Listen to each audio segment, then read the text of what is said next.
لا تخبر أحدا باتجاهك. اقضوا حوائجكم بالكتمان، فإن كل ذو نعمة محسود. استعينوا بالسر والكتمان، فإذا أردتم أن تدوم النعم عليكم فلا تذكروها أمام الناس، فليس كل مستمع لك محب. النعم كثيرة.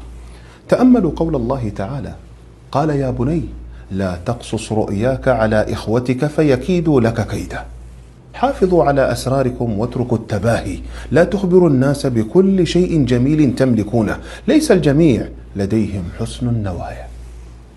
لا تتركوا لهم فسحة ليعرفوا كيف تعيشون، فمعظم الناس لا يتمنون الخير لغيرهم. أعوذ بالله من أعين تترقب حياتنا وكأنها تنتظر تدميرنا، وأعوذ بالله من أنفس تحزن لتوفيقنا وكأنها تسعى لمنعها، وأعوذ بالله من قلوب يملأها مرض الحسد وينقصها ما عندنا رغم ما عندهم.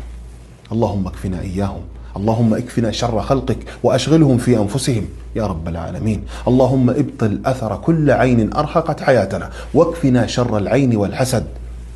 اللهم اكفنا شر فواجع الأقدار وسوء المنقلب وتقلب الدهر. اللهم ألطف بنا يا رب العالمين. اللهم أخرج كل عين وحسد.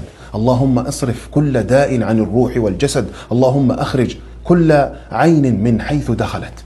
اللهم رد البصر خاسئا حسيرا. اللهم اذهب حر العين وبردها ووصبها.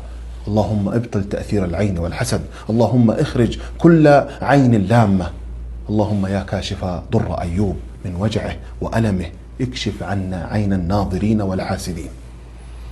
أعوذ بكلمات الله التامة من كل شيطان وهامة ومن كل عين لامة. أكثروا من قول حسبي الله لا إله إلا هو عليه توكلت وهو رب العرش العظيم. من قالها حين يصبح وحين يمسي 7 مرات كفاه الله ما أهمه من أمر الدنيا والآخرة. السلام عليكم.